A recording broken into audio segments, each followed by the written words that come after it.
Hello mga mamshi, I'm back. So eto, naging busy nga ang mamshi heart nyo. Kaya naman, ngayon, babawi ako mag-upload ng mga videos na naipon dito sa cellphone ko. Ito yung 8th birthday celebration ng kidong ko. Ayan, so pinapagupitan ko nga siya dahil ang gusto niyang team ay team basketball.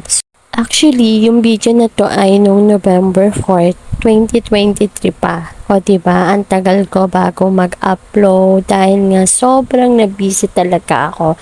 Ganyan talaga, pag meron ka pang inaalagaan na baby, hindi mo na alam talaga kung may time ka pa sa mga bagay-bagay na gusto mong gawin. So, simple celebration lang naman yung birthday ng anak ko dahil din nag-long weekend, kaya sinulit ko na yung araw na to para mapasaya ko naman si Katie. Minsan na nga lang kami magkasama-sama dahil nasa Cavite siya lagi, kaya sabi ko, sige anak, maghahanda tayo para naman happy ang birthday mo. Tuwing birthday talaga ng anak namin ni Daddy din, lagi namin pinagkahandaan kasi lagi namin sinasabi sa aming sarili, ito yung mga bagay na hindi namin naranasan nung mga bata pa kami.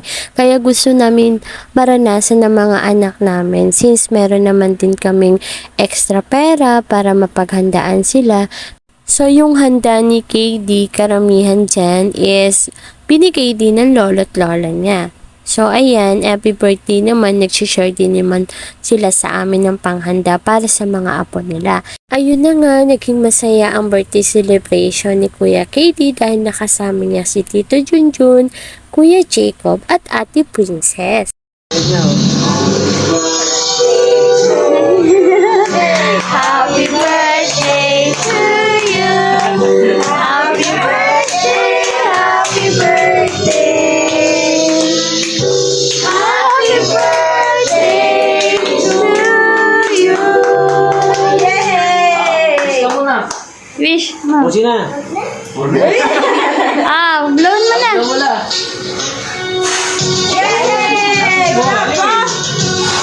Yay! We love you!